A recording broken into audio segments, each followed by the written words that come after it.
الحمد لله والصلاة والسلام على رسول الله صلى الله عليه وسلم. وما أتاكم الرسول فخذوه وما نهاكم عنه فانتهوا. وقال رسول الله صلى الله عليه وسلم: نضر الله امرأ سمع منا شيئا فحفظها ووعاها ثم أداها كما حفظها، أو كما قال عليه الصلاة والسلام. عزتمندو مسلمانانو ورونو، زمونږ دین اسلام د دوو خبرو مجموعه ده. یو ته ویل شي قرآن حکیم، د الله کتاب، کتاب الله، او دویم چې ده حدیث رسول صلی الله علیه وسلم، د رسول الله علیه السلام احادیث. نو دا قرآن او حدیث زمونږه د دین مجموعه ده، او زمونږه د دین ټول هر څه چې دي د قرآن او حدیث کې موجود دي. کله د حدیث دي چې د قرآن تشریح وي، خو کله حدیث کې مستقل حکم وي چې کله صحیح سند سره ثابت حدیث. نو په دې وجه باندې زمونږه د دین د ځوانه پړوي او د ځوانه لاري په دې باندې انسان الله تعالی رسیدل شي، د الله رضا حاصلولای شي. کدی کې یو سړی یو طرف ته مایل شي او بل طرف لري دی، بیا انسان خرابې دی شي.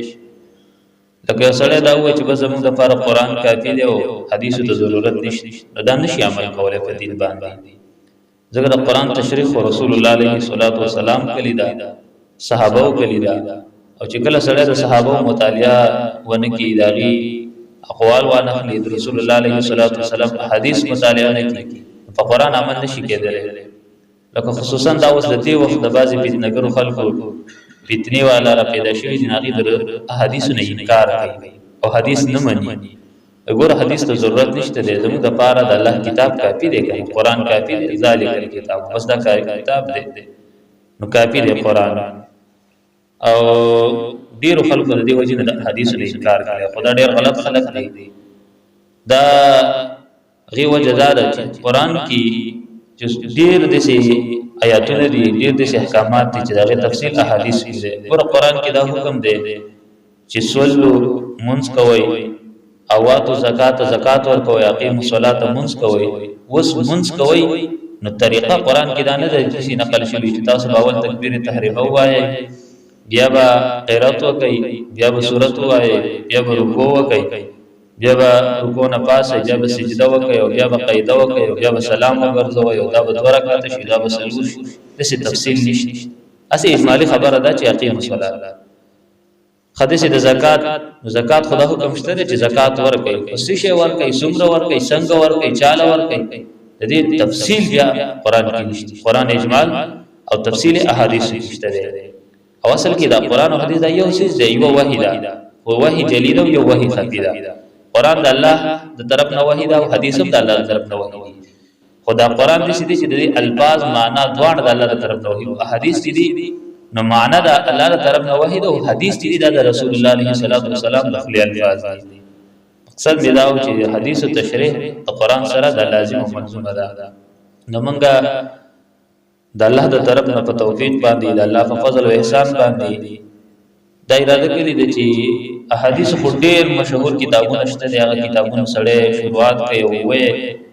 د دین اسلام ډېره حصه په هغې باندې سړی په ښه انداز زده کولی شي. بله دا ده چې احادیث او قرآن دا د الله د طرف نه وحی ده، نو دا چې څومره بیانېږي سړی له خوند ورکوي، سړی ډېر ستړی کېږي. نو خو موږ یو مختصر کتابچه ده، رساله ده، خو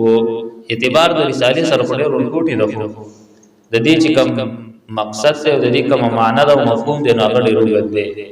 موږ وایو چې دغه به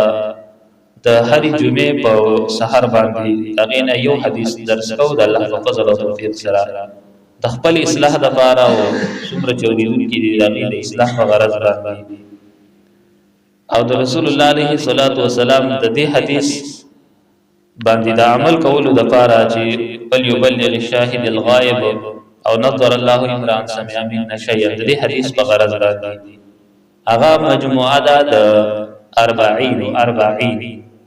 40 چې دا 40 ته ویل کېږي، او منګه به چې وایو هغه به 40 نووي حدیث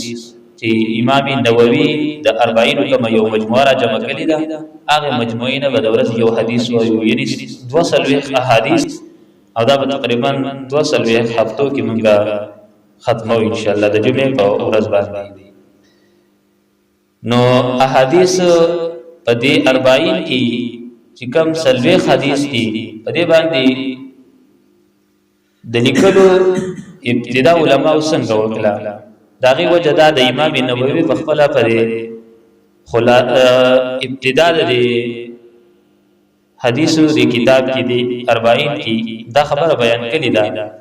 چې د رسول الله علیه الصلاۃ والسلام نه یو څو احادیث نقل دي په مختلف اسانید سره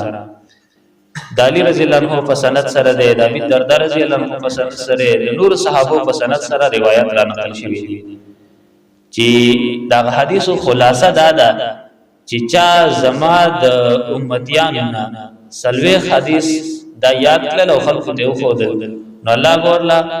فقاهت ورکی دا په فقيه شمارل شي د قیامت ورځ او زبر دغه لپاره سفارش کوم او زبر دغه لپاره شهید او گوایم چې الله دا زما امتی دی او دته مغفرت او عادت بخنه او ځکه زما د امت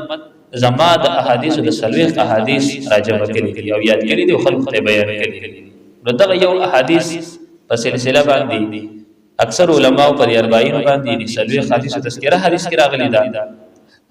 نو په هغه سلسله باندې دي اکثر علما په دې باندې شروع کړي د لیکل کړي امام نووي خپل بیا فرمایلی چې اگر چې په دې اعتبار سره چې سلوخ حدیث څومره احادیث چې راغلي دي دا ټول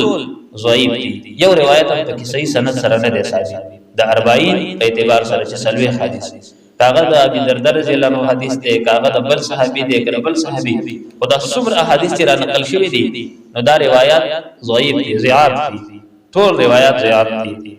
امام نووي بیا فرمایلی دي چې اگر چې دا ضعاف دي په فضیلت کې یو ضعیف روایت چې ده هغه قبول دي شي اگر چې علماء دغه لپاره شرایط بیان کړی دي چې سړی ضعیف روایت په فضیلت فضایل کې بیانې نو هم دغه لپاره شرایط دي چې بالکل یو روایت بالکل ضعیف دی او د ډایرکټ په فضایل کې بنه بیانې دغه مختلف شرایط دي دغه وجه دا ده چې رسول الله علیه الصلاۃ والسلام فرمایلی دي مقدمه د مسلم کې شته چې چا په ما باندې دروغ ویل رسول الله علیه السلام فرمایي دی ځان خپل ځای په جهنم کې ولړ اوس دا ضعیف روایت یو قسم موضوعی روایت پر رسول الله علیه السلام دروغ دي په دې ضعیف روایت کې هم دغه شبهه شته ده علماء دا وجه لیکلي دي چې سړی یو ضعیف روایت بیانې یو وجه او صداقت دا بیانې چې دا روایت چې دا سندن ضعیف دی د ضعف طرف ته اشاره کوي چې دا روایت سندن ضعیف دی او کوشش پدا کوي چې صحیح روایت ملاويږي نو په ضعیف روایت بیان بنه کوي هغه بنا عملي کوي لکه اوس خلک دې ته بالکل سوچ او فکر نه کوي خو بس یو حدیث راش په حدیث کې راغلی دی دې ته بنه ګوري چې دا حدیث موضوعي دی دا ضعیف دی دا مرسل دی دا منقطع دی دا مرفوع دی دا موقوف دی چې څه حدیث سند څه دی اعتبار د سند سره څه دی خو بس خلک بیانوي او دې باندې ډېر زیات بحث امام مسلم پس مقدمه د مسلم کې ډېر کړي دی نو په دې وجه باندې امام نووي وایي چې اگر دا حدیث ټول ضعیف دی خو کثرت د طریقه چې راجم شي نو بیا هم کې ضعف شته دی خودم راځي چې په فضایل کې چلیدل شي اگر چې ضعیف دي ځکه چې هغه ما وجه بیان کړ چې ضعیف دي خو په فضایل کې چلیدل شي خو بیا امام نووي وایي زه دغه باندې اعتبار نه کوم دغه باندې اعتماد نه کوم زه اعتماد پدې کوم یو درې روایت نور بیان کړي دي یو دا دی چې رسول الله علیه الصلاۃ والسلام د خپل حج اخیری حج چې کله او د هغه خطبه نه وروسته فرمایلی چې دا ما تاسو ته کوم احادیث بیان کوم دین به بیان کړه تاسو نور خلق ته ورسوي او دای فرمایلی چې نظر الله عمران الله دې هغه سره تر تازه لري چې هغه زموږ نشه واورید او دای یاد او دای حفظ کو او بیا نور خلق ته ورسوي وایي زه دغه حدیث پرانا کی د سلوخ احادیث دي چې رسول الله علیه السلام وته دعا کړي دا چې هغه سره دې الله تر تازه کی هغه سره دې الله تعالی خوشاله کی چې زموږ نه حدیث واوریدلو او دغه حدیث یې زدکو دغه صحیح وساتلو یعنی د اصول او شواهد او د هر سره او بیا د نور خلق ته بیان نو دغه سره دې رسول الله علیه السلام فرمای تازه دی لري الله دې خوشاله لري نو ما په دغه نیت باندې د 40 ولیکل 40 نووي چې امام دا کتاب لیکل دی په دې کې امام نووي د سلويخت حدیث په ځای باندې 2 احادیث را نقل کړي دي اگر چې هغه ویل دي چې سلويخت را نقل کوم خو را نقل کړي 2 احادیث امام نووي په دې 40 کې او بیا امام نووي خپل فرمایلی دي چې په 40 کې د ټولو نه اوله لیکل چې کله نو د عبد الله ابن مبارک کړي عبد الله ابن مبارک 40 احادیث لیکلي او 30 احادیث د رسول الله علیه الصلاۃ والسلام د حدیث یو مجموعه 30 حدیث بیا دا غیر ورستو ډیر علماء په دې باندې لیکل کړي دي تقریبا 3 د 40 د لیکل شوی دي د بعض علماء او هغه ټول علماء نقل کړي دي چې د پلان کې لیکل امام بهقي لیکل دي د امام نووي لیکل دي شاه ولی الله محدث دهلوی لیکل دي او د نور ډیر علماء لیکل دي او بیا چې د کوم علماء د 40 حدیث لیکل دي هر یو عالم د یو خپل موضوع مطابق لیکلي چا په فضایل کې لیکلي دي چا په قران په فضیلت کې احادیث را جمع کړي چا د جهاد په متعلق احادیث را نقل کړي دي چا د حکومت او د سیاست په اعتبار د پر را جمع کړي دي مختلفو موضوعات باندې را جمع کړي دي نو امام نووي وایي چې ما چې را جمع کړي دي نو ما په کې دا ټول موضوع را جمع کړي دي عبادت سره شته د معاملات سره شته د احادیث او دا بسې د جهاد متعلق شته د قران متعلق شته د علم متعلق شته د معاشره متعلق شته د انسان د تخلیق د قدر متعلق شته دا ټول وست په هر حدیث کې دغه وضاحت کیږي او ما په دې ټول خیال ساتل دي نو امام نووي په دې اعتبار سره دا حدیث را نقل کړي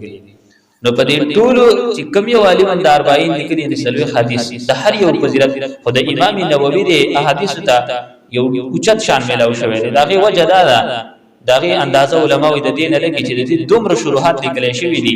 د 40 نووي امام نووي د احادیث د دې سلوخت حدیث په عربی کې بلا شرح لیکل شوی دي په اردو کې لیکل شوی دي په انګلیش کې لیکل شوی دي په هر ژبه کې د لیکل شوی او هر عالم کوشش کړي چې د دې شرح ولیکي او د دې ویلو شهرت دا دی چې امام نووي د 40 چې دا په مدرسو کې اکثر ابتدایي درجه متوسطه دغه درجو کې ویل کېږي دغه سي په کالجونو یونیورسيټو کې دا احادیث اکثر نصاب کې شامل حدیث وي او دا زیات پڑھاویږي ویل کېږي نو دا دغه د کتاب د شهرت او د مشهور کېدو نه خدا د امام نووي په دې اعتبار سره د احادیث لیکلي دي الله نه سوال کو چې الله تعالی موږ له صحیح بیان او صحیح ویلو پاګه بیا موږ او تاسو په خپل د عمل کولو توفیق را نصیب الله دې توفیق را نصیب کړي او اصل کې دا غرض هم دی چې حدیث سره وایي نو پکاردار چې د حدیث باندې سره د عمل کوشش کله چې سره یو بیان کیږي هغه ته د نیت په د عمل په نیت باندې کیږي نو الله بیا د عمل توفیق ورکړي کله چې سره اساسي شب توري اوریدلو کې نه چیرې مذهب او نو بیا اکثر عمل نه نصیب کیږي ځکه نیت باندې الله فیصله کوي او رسته په دې حدیث په کتاب کې اوله حدیث د نیت مبارک راځي بیا په دې کې اعتبار سره امام نووي دا کتاب لیکو امام نووي څوک دی حدیث شروع به ان شاء الله د ایته هفته د ورځې نه کوو او د امام نووي حالات ژوندۍ لګ بیان امام نووي څوک دی امام نووي یو لوی عالم دی کم علماو چې کتابونه لیکلي دي پاږي کې د علماو د حالات ژوندۍ د بیان کړي دا چې د عالم دا پیدا شو دا هغه ټول علماو د امام نووي مدح کړي دا امام فقيه او دال قبول ورکړي دي چې دا ډېر اوچت امام او فقيه او ډېر لوی انسان او زاهد وارع ډېر لوی زاهد او وارع انسان او الله تعجزي کوونکی انسان ډېر عاجز امام نووي صفت یې کړې ده د امام نووي خپل نوم اصل کې يحيى ابن اشرف نووي دی خدا مشهور دی په ابو زکریا باندې ابو زکریا د اسم کنیت د امام نووي او يحيى ابن اشرف النووي دا د اصل نوم دی یعنی يحيى نوم دی يحيى او امام نووي ته د نووي وایي ځکه وایي چې دا د دمشق یو کلی دی داغه نوم دی نوا او دې نوا ته دا منسوب دی د امام نووي چې دا د دمشق په کلی نوا کې دی نو د دې وجه نه امام نووي یعنی يحيى ابن اشرف النووي وته ځکه وایي امام نووي چې دغه نوا کلی ته منسوب دی په دغه کلی کې پیدا شوی دی دا کلی د وجه نه ده نووي وایي یعنی نووي د دوه لقبونه دي امام نووي د محرم په میاش او شپږ سوه یو دېرش هجري کې پیدا شو 631 هجري امام نووي دا پیدا شوی دی په 631 کې چا 630 هم ویلي دي چې 630 کې پیدا شوی دی خو یا 31 یا 630 دا پیدا شو په دقه نواکلی د دمشق کې پیدا شو امام نووي دا چې پیدا شو نو د وړوکوالي نه د امام نووي ذهن او سوچ او فکر د دینی ماحول او دا دینی ماحول اصل کې دا و چې د پلار د طرف نه کم کور کې ماحول وي ا دینی وي نو اکثر د کشرانو تربیت هم پسې اپ پسې کیږي هغه ماحول هم دینی جوړیږي هغه کشران هم پسې دینی جوړیږي نو امام نووي لا بالغ شوی نو بلوغ ته نو رسیدلی یعنی لس 12 کال عمر اعلان نو جوړ شوی دا نه مخکې هغه قران کې بس لس 12 کالو کې دنه امام نووي قران په حفظ باندې د بلوغ نه مخ او دا اکثر د کورونو کې دا ماحول چې وي لکه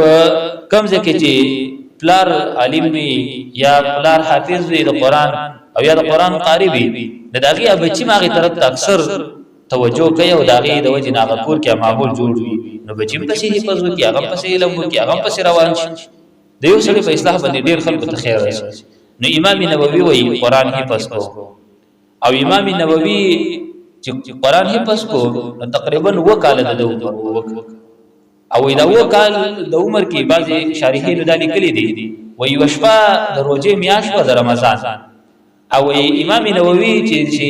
شپې ټیم شو چربانګي ټیم شو په دې ټیم کې د خلق را پاسه ولو وچ تاسو ګورئ په ګور کې ډېر رڼایي د رڼا رسي شي وای چا او ته ویل چې څنګه رڼایي د تاسو ګورئ د هر څه رڼا ښکاری بالکل سي نورانیت وای پلار د یو خلق ویل چې موږ خو لیدل موږ خو سوال د رڼا موږ ته ښکاری نو بیا خلق وای چې موږ په دې پوه شو چې دا امام نووي الله یو کرامت پړې وړوالي کې ښکارا کو چې د شب برات اندازه د تولګي دا د ليله القدر شپه ده هغه شپې اندازه د توشو په دې وجه باندې امام نووي ډېر نیک انسان او شیخ یاسین بن یوسف الزرقانی وای امام نووي چې کله د 10 کال عمر وو د 10 کال د عمر وو نو عام د 10 کال نواله تر د 10 کال پورې د اکثر دا واړه لوبي مو به کوي او وای دا چې نو دا لوبي مو به نه کولی خلکو په سراله چې راځه زو لوبي کو چکر ولګو وای دغه داغي نزان ساتو او کوشش پیدا کو چې الکانو نزان په دې طریقه پټ کې چې دی و نه او مشغول بو بس په جمعات کې او په مدرسه کې بناسو دغه قران به یادولو حفظ کولو به او یو ښه تربیت د دروان نو دغه وجوا چې کله وې د عمر د 10 کالو نس واوړېدلو یعنی د 10 کال د دینه سیوا نو ابتدایي چې کوم خپل کله او نوا کله هغه کلی کې فقه ذکر د علماو نه فقه الحديث ویل او د هغه سره چې کله لګ لوي شو نو پلاره د زیات تعلیم د لپاره د مشق چې قبلي خارو هغه ته ولې چې لاړ شي علم زده کی او بیا علم زده کله یو لوی عالم ته جوړ شو بیا خپل کلی ته واپس راغلی ژوند دی وې دي ژوند وو چې انتهایی ساده ژوند به تیرو ساده بس چې لباس په کم لباس ته مهیا شو نه دای نه دي کتلی چې یاره زما دا کپڑے څنګه دي داخې دي نه دي دا بس صرف چې دوم روز ود بدن به کې پټ کو دغه څه کپڑے به مستلي دا ډول ډال دا حسن او دا خایس مایس دې خیال نه لري ساتلې او دومره د فقر او د پاکي ژوند به وې تیرولو چې یو سحر او یو غربا ماخام دې ټیم به خوراک اکثر به په سحر باندې اکتفا کوله یعنی یو سحر به خوراک وکړو د ماخام پوری به خوراک نه کوو داغه وجه وځاو چې کله سړی خوراک ډیر کوي به سړی د خوب ډیر ورځي وای دا به چې مال خوب رانشي او خصوصا د ماخام د تر ټیم نورست به بیا دا کیره میرا بادرنګ مادرنګ دا سيزونه وای نه خاړل وجه وای دا چې دا سړی وګوري نو دا سړی د خوب ډیر ورځي وای هغه به دا نه خاړل چې مال خوب رانشي چې د الله عبادت او بندگی وکړو او شپه ورځ به د الله په عبادت او بندگی کې دا مشغول وو د شپې به الله ته منت جاری او په عبادت او بندگی کې مشغول او د ورځې به او دغه وجه وداغه چې امام نووي واده نه وکړي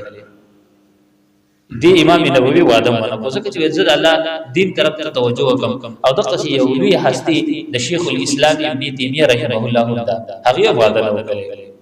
چې کله د امام نووي عمر دا 650 کال ته ورسید یعنی د عمر 19 کال د خپل پلان سره لاړ حج او حج وکولتي د علماء سره د ملاقات مش بیا دا غزګین چې واپس راغی په دغه خپل کلی دمشق کې وو د الله عبادت او بندګي به کول خلکو ته درس او تدریس او تعلیم د سلسله شروع کړو. نو امام نووي داغه نورست بیا چې کله علم او دغه هر څه کې باندې مهارت حاصل کو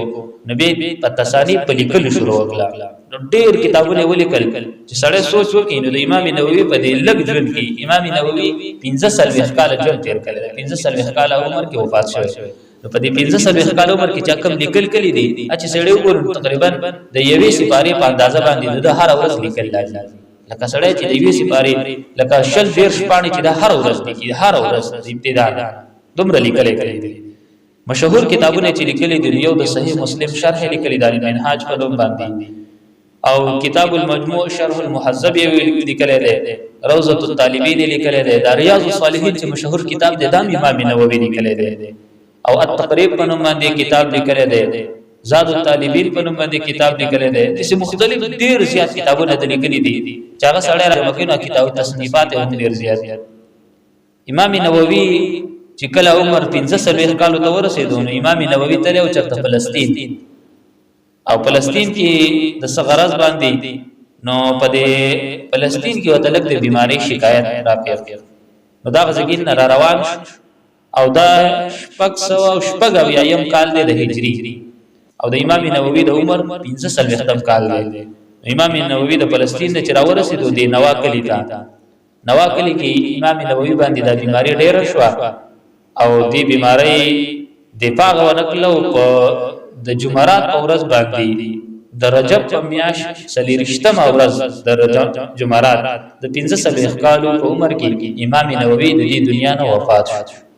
نو یعنی په دې لنډ ژوند کې 15 کال ژوند لکه سړی داسې کوي لکه زمونږ د دې وخت خلکو وي. نو زمونږ د 15 کال ژوند کې چې سړی لږ اندازه ولګي په دې کې 2 کال تقریبا شپې شو، ځکه نیم عمر خوشبه تیری 2 کال شپې درې کا 2 کال د ورځې د سره پاتې شي. په 2 کال ورځو کې تقریبا د 15 کال چې دا خو د سړي د نوجوانۍ یې دا خو ماشوموالي اته درې کنه و کال یعنی په دې و کال کې د دومره کمال کړی دی اگر چې د ابتدا نه کړی. نو په دې سلسله باندې د امام نووي دغه حالات ژوندۍ و دغه ژوند و. امام نووي د حدیث کتاب لیکلی دی 40 نووي په نوم باندې سوړو کې رساله ده،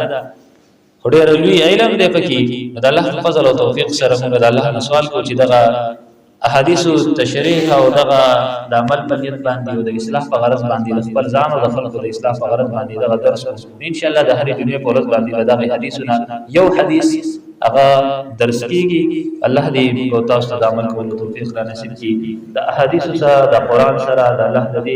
دین سره دی الله زموږ استاد مینه پیدا کړي. قرآن او حدیث باندې دی الله تعالی موږ تاسو ته صحیح عمل کولو توفیق را نصیب کړي. او دا احادیث دي او چې څومره احادیث بیانېږي درس کېږي د قرآن دا دی الله تعالی زموږ د معاشرې لپاره زموږ د زنانو او ماشومانو سپېڅلو لپاره د اصلاح سبب او ذریعہ وګرځي. وصلی الله علی نبینا محمد و علیه وصحبه اجمعین.